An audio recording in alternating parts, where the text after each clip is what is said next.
parler de la venue messianique, Mashiach, oui, mais comment le faire venir? Comment accélérer sa venue? C'est possible. On va voir qu'il y a plusieurs marottes qui se contredisent pour nous dire à quelles conditions Mashiach doit venir. On va parler ici principalement de 3 Gemarotes. Il y a une première Gemara dans la Sechet Nida qui nous dit que Mashiach ne viendra que lorsque toutes les âmes qui sont dans le corps seront terminées. Explication, que lorsque toutes les âmes qui sont dans les cieux supérieurs seront descendues dans ce monde. Première explication, première Gemara. Magnifique. Donc pour faire venir Mashiach, qu'est-ce qu'il nous reste à faire? Des bébés. Mashiach vient. On fait un maximum de bébés, on a un minimum de temps, Mashiach va venir. C'est simple, non? Selon cette Gemara-là, si on prend que la petite Gemara. Deuxième Gemara, la Sechet Nedarim, qui nous dit une chose extraordinaire. Elle nous dit là-bas que si tous les Bnei Israël sont unis, même s'ils sont idolâtres, Mashiach vient. Magnifique. On n'a qu'à faire une grande opération pour expliquer que l'unité est l'essentiel dans le peuple d'Israël et qu'on doit être unis, religieux par religieux, tous unis autour d'Akadosh Baruch Hu. Mashiach va venir. Oui, facile, non? Bon.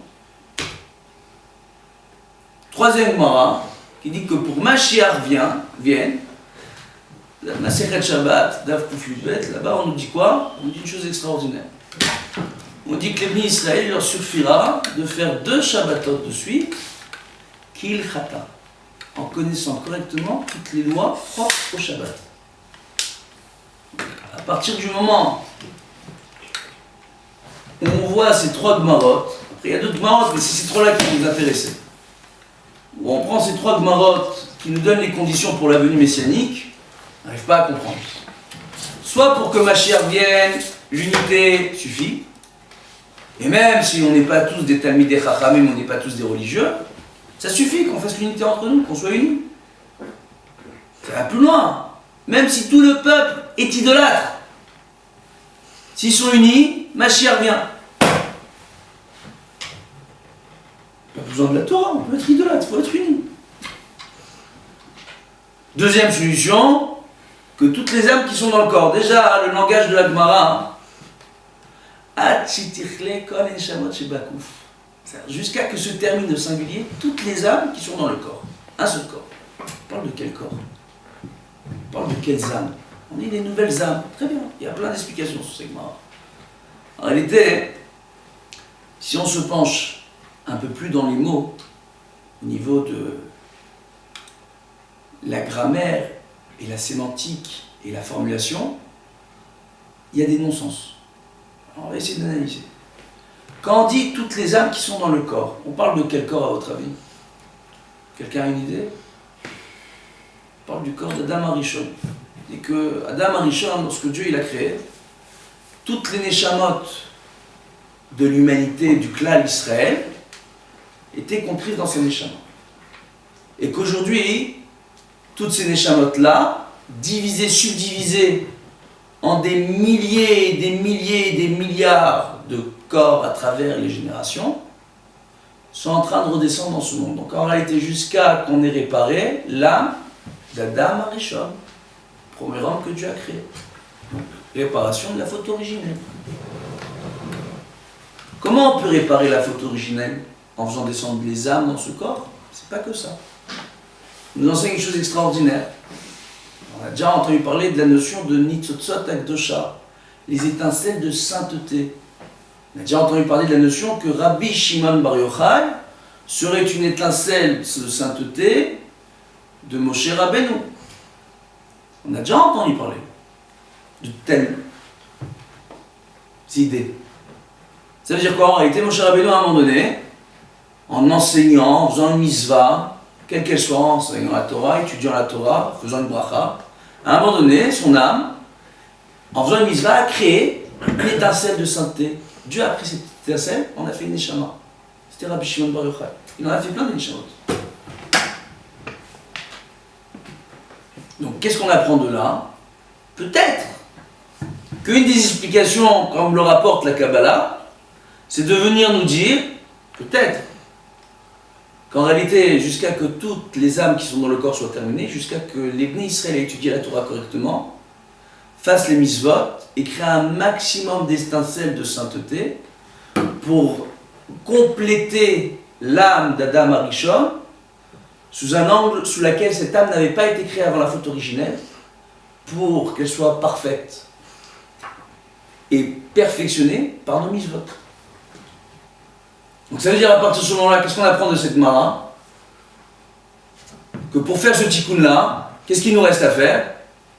Un, de faire en sorte d'arranger notre neshama, si elle fait partie de l'âme d'Adam Arishon. Comment on peut réparer la faute originelle à travers l'étude et l'application de Torah au mitzvot?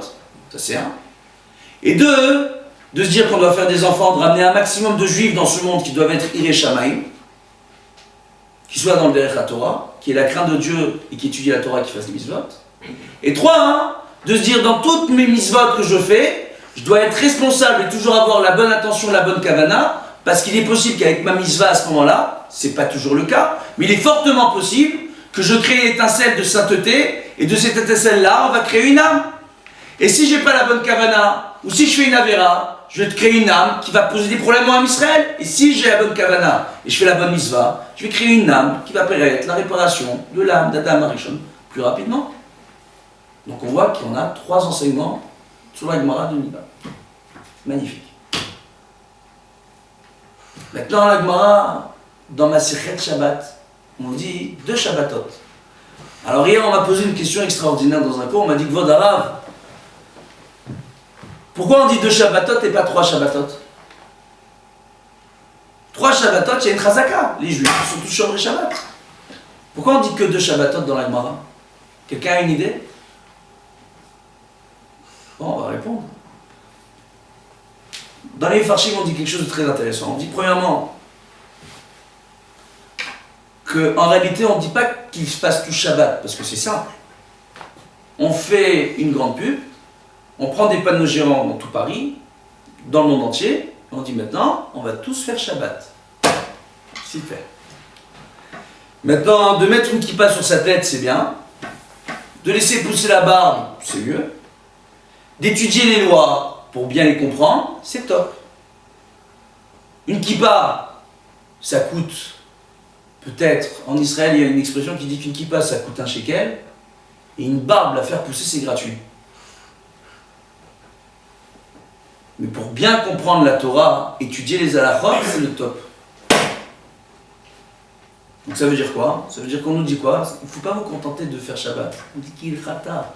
C'est-à-dire dans le moindre détail de la loi, faire Shabbat correctement, il en faut 2. Ça veut dire que pour arriver à ce résultat-là, il faudra que tous les juifs étudient quels halachot? Les halachot de Shabbat. Il y a un point qui est extrêmement important. On dit que les 3 premiers jours de la semaine dépendent du Shabbat qui a précédé.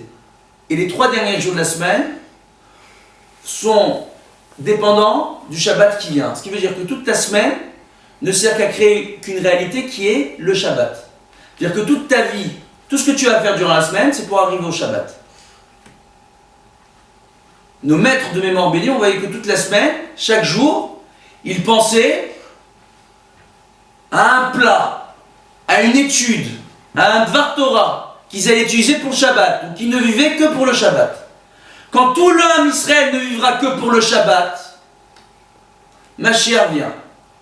Et comment ils vivront que pour le Shabbat? Ils vont étudier les halachot de Shabbat. Et toute la semaine, ils penseront à quoi? Au Shabbat qui va venir. Shabbat qui est passé, au Shabbat qui va venir. À quelle synagogue je vais aller? À quelle église je vais aller? Avec qui je vais étudier? Comment je vais étudier? Qu'est-ce que je vais apprendre? Et attention, les halachot de Shabbat, c'est pas quelque chose de simple. Les lois sur la cuisson de bichoul durant Shabbat, qui est les rishon, qui est les sheni, etc., de harif, des aliments qui sont, on va traduire ça par piquant, d'accord? Alors que l'amande, ça rentre dans harif. On voit quoi en réalité? On voit quoi? On voit que c'est pas des choses simples. Pour bien connaître les halachot, il faut bien les étudier. Quand tout l'homme Israël aura bien étudié ces halachot et les frappes, Mashiach viendra. Donc qu'est-ce qu'on apprend de là? Comme dans ma Sechet Nida, pour faire venir Mashiach, étudier la Torah et faire les mitzvot. Ces deux Gemarotes-là vont bien ensemble. On arrive à comprendre. Mais maintenant, il y a la troisième Gemara qui me dit, si tous les bénis Israël sont idolâtres mais unis, il y a l'unité, Mashiach vient. Alors on peut se poser la question, est-ce qu'on parle de la même Géoula? Le Rav Raphaël Yaakov Israël, Zecher Tzadik de Kadosh Libracha, qui était à Sarcelles, en France, qui était un gaon, mon père a eu le mérite d'étudier avec lui, il rapporte dans son livre de commentaires sur la Masechet Shabbat une introduction extraordinaire qu'on va citer ici. Extraordinaire. Il nous dit dans Sefer Melachim, le Rambam il nous rapporte, au nom de Gemarot et de déclarations de Nevi'im, de prophètes, que toutes les prophéties que nous avons dans le livre des prophètes ne sont pas des prophéties qui sont faites pour se réaliser forcément.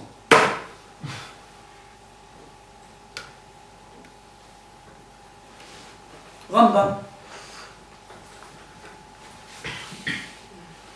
Pourquoi? On voit dans les introductions de tous les livres des prophètes, les prophètes nous disent qu'ils viennent dans la génération pour mettre en garde la génération, de leur dire attention, il y a quelque chose qui ne va pas, soit vous faites teshuva, soit ça va barder.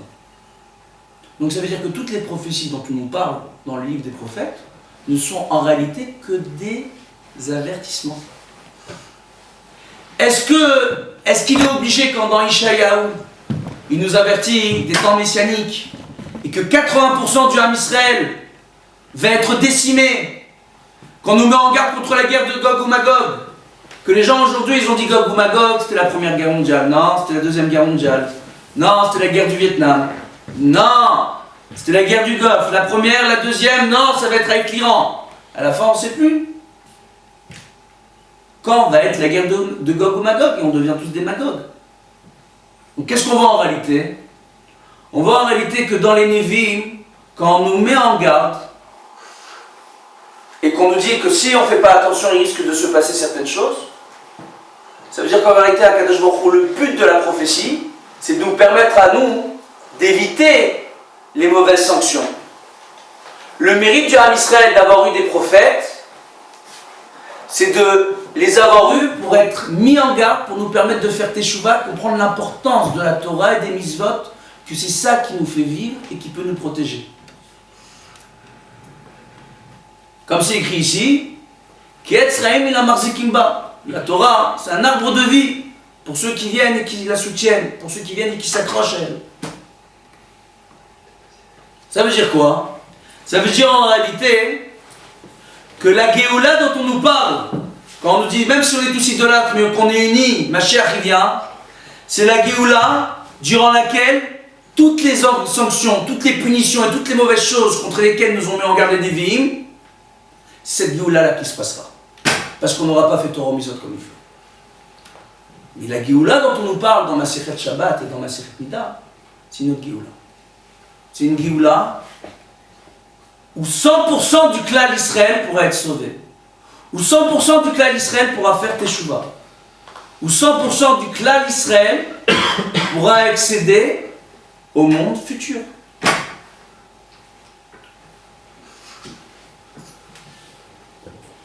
Ça, c'est des vrais chachamim. Ça, c'est des commentaires du Harizal qui sont apportés par Rabbi Chaim Vital dans Shara Kavanot et dans Shara Gilgulim. Et c'est des commentaires du Rambam. Ça veut dire quoi en réalité ici? Qu'est-ce qu'on doit comprendre?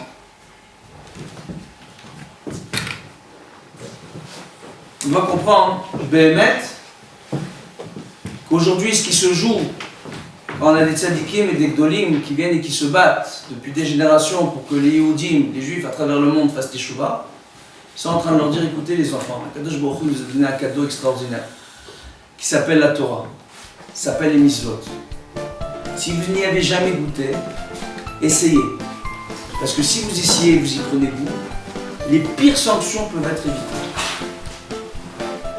Les pires choses pourront être évitées, Bezrat Hashem, Amen Keni Ratzon. Qu'on ait le mérite de réfléchir à cet enseignement et de faire en sorte que chacun fasse teshuva pour que l'ensemble du clan Israël soit totalement protégé des pires sanctions. Amen. Amen. Amen. Chazak Baruch.